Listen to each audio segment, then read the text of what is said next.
and there he introduced me to Deborah Hill. And Deborah said that she was producing a movie for Dino De Laurentiis, and she thought that maybe I should have a look at it. And I said, well, what is it? And she said, it's The Dead Zone. Would you be interested in doing that? And I immediately said yes. I guess the timing was just right. I had just done Videodrome, which was a very extreme, intense, kind of a horror fantasy. And I was feeling that I wasn't ready yet to write another original script, which Videodrome was. And suddenly the idea of doing a movie based on someone else's work, with someone else writing the script, had an immediate appeal to me.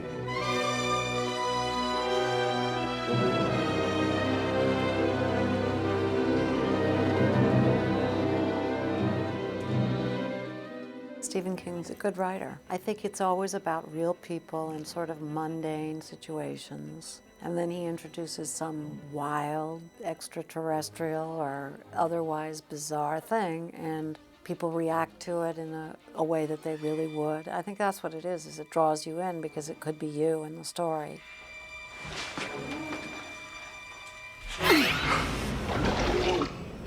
The Dead Zone would prove to be, for its time, the best-selling novel that Steve King had, and the first of his novels to go to the top of the New York Times hardcover bestseller list. But when it was written in 1976-77, it was a very strange and difficult time for him. He described it to me as being a very depressing time, which you might find surprising because he was now at a considerable level of success in terms of his career as a writer. He obviously published Carrie, Salem's Lot, The Shining, and then The Stand. So he found himself in that difficult position of not being able to find traction for the next book, not being able to really find the kind of book that was going to capture his imagination. There was something inside him that felt that he had more to prove, that he needed to write a book that was a more realistic novel, and that would soon become The Dead Zone. And midway through the writing of that book, found himself stonewalled again. So he turned to subject matter that was very familiar to him, and that was Firestarter. And then midway through that book, he had another realization that now he was writing a horror novel again. So he went back to The Dead Zone with even greater ambition, and I think as a result wrote one of his best novels. Pretty good, huh? The Dead Zone was a phenomenal success, but also a phenomenal eye-opening experience for the reviewers, critics, the literary establishment.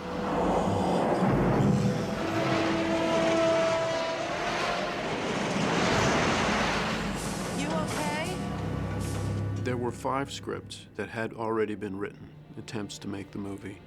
And I felt that Jeffrey Boehm's script was the one that felt the most close to me, to the tone of the book. Now, it was in making The Dead Zone that I came up with my mantra, which is, in order to be faithful to the book, you have to betray the book. Because there's no direct translation that you can do of a novel. The two media are very different. And Jeffrey had somehow caught that kind of lonely, wintry, isolated New England tone that Stephen King is very famous for. Each of us has gone to the movies to see an adaptation of one of our favorite books, and we felt it's been ruined. Occasionally we go, and we're very happy with the results. And Jeffrey Boehm, certainly, with David Cronenberg in The Dead Zone, did a terrific job of taking a very detailed book, one that had an enormous number of subplots, a lot of depth, a lot of characterization, all those things which are often just alien to motion pictures, and bringing them to the screen.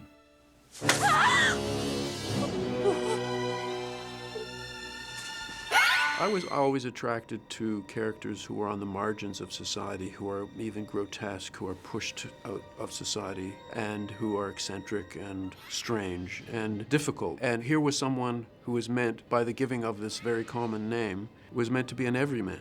So it's a complete reversal of what I had done before. That's where the strength of the novel is. That's where the strength of Stephen King's finger on the pulse of the common man in America in particular. Of course, I suppose ironically, Johnny Smith does become like one of my outsiders. He begins as a sort of everyman and becomes a kind of a monster, a creature, who feels that he can no longer function in society and really isolates himself and pushes himself to the margins. But there's an incredible sadness to him because he wanted very much to be a normal person. He didn't want to be this creature that he had become. I'm scared, Sam. happening to me? I think there's no doubt that the character of Johnny Smith is very much a part of Stephen King.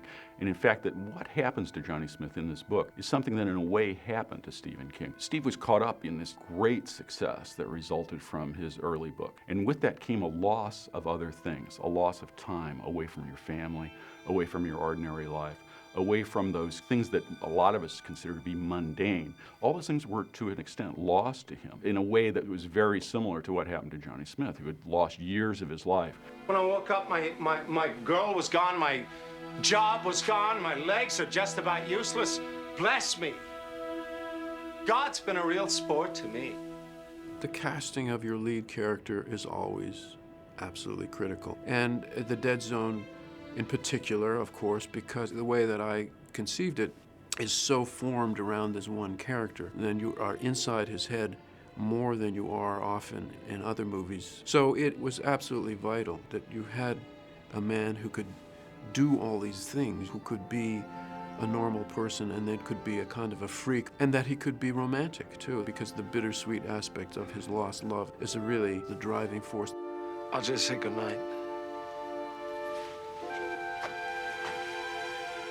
There were several actors that we considered. What you want is that when you've chosen the actor, you want him to be so perfect in the role that nobody can therefore think of anybody else playing that role. I think Chris did that. What am I gonna do? For you, 5 years have come and gone. For me, it's just about the next day. Everybody's talking about you. You're the talk of the town. The first time I ever read a Stephen King book, it was The Dead Zone, and it was before I knew anything about the movie. And of course, I loved the book and I loved the character. She's so kind of the central reason for everything. Brooke Adams, I had seen her in the remake of Invasion of the Body Snatchers, and I had seen her in quite a few movies. And she just had that beautiful small-town America look, but with a lot of genuineness and innocence and a beautiful sexuality that was just very subtle and lovely, and a wonderful smile, and incredibly easy access to her emotion. Hello, Johnny. Chris Walken, who I did a play with him called The Philanderer, and he was going into meetings with David Cronenberg and Deborah Hill in New York, and they were saying, we're talking about different people for the movie, and he said, how about Brooke? Brooke who, I imagine they said. Anyway, no, he got me the job, basically, which was lovely of him to do. Doesn't happen very much. I knew Chris when he was Ronnie Walken. My sister was in the same class as his brother at school, so I knew him, and I knew his family. We used to go out to his parents' house in Queens. Ronnie, he'd go out and do dance numbers and stuff. So I have a huge soft spot for him as just a childhood friend. He's dangerous. He just walks to the edge and then looks like he's going to fall off and doesn't somehow. Johnny, wait! As I remember, Chris did, I think, 3 performances of everything throughout all the takes of all the scenes. I think you could say 3 levels of performance, and trusted us to shape that. So when you have an actor that's willing to do that, willing to give you a range of performance and not be afraid what the director and the editor are going to do with it does give you enormous alternatives. Hi. Working with him in films, he always knew which takes he liked better, always knew when to retake a line. He'd say that again to me, and he'd do it again. You can really shape the arc of the performance. It's real film acting, it's giving a lot of trust, because you can't do a whole performance. You can't control your performance. You can't control what the people are going to do to you afterwards, and Chris was willing to do that. And he's very quirky. I liked working with him very much because he gave us a lot of material. But a lot of it was the way he can express emotion without saying the lines. Most actors can't really be that removed and analytical about their work. I can't watch myself on film at all. He kept saying, you really ought to try it. So he's more than an actor. He's really got a whole eye on the whole piece and what it needs to be. David's worked with a lot of really good actors before The Dead Zone, but maybe not so many in one place, so many in one picture. And they were good. They were excellent.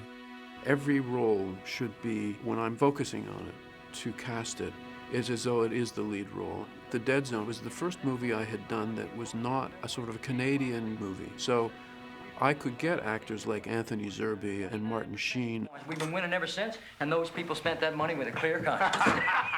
Tom Skerritt was another coup. Wonderful voice, wonderful tone, very intelligent and aware. Herbert Lom is an actor that I had seen in many, many movies, mostly English. He'd done a lot of comedies and, of course, was very famous for being the Clouseau's boss in the Pink Panther movies. But I knew him as a serious actor. And Herbert also, wonderful, wonderful voice. When I have Canadian actors in the movie, like Nicholas Campbell, like Jackie Burroughs, like Colleen Dewhurst, they're there because I think they're the best for the role, not just because I have to use Canadians. So I had the best of both possible worlds in this movie in terms of actors. Lost for 5 years, and now reborn unto me. That's what I remember, is just that he was very willing to give you whatever it was you needed without telling you a great deal about what he wanted. I remember I would come out of my trailer and we'd meet and we'd be freezing cold and we'd go, okay, ready for this? And we'd go in and do it. I often dream about my actors, and I wake up when I'm thinking of casting them. I become very emotionally involved with them at a distance in a way they don't even know about. And so it was very exciting for me to be able to get, let's say, Anthony Zerbe to play a minor role, but so important, such an important role. And so it was very interesting. He came up and he said to me, after our first day of shooting, he said, you know, I just came up here because it's a gig, the money was good, but when I got here, I realized, man, these guys are taking this very seriously. And he said, everybody's trying really hard on this movie. And so I realized I had to up my game, and I have to be good too. And I said, yes, you have to.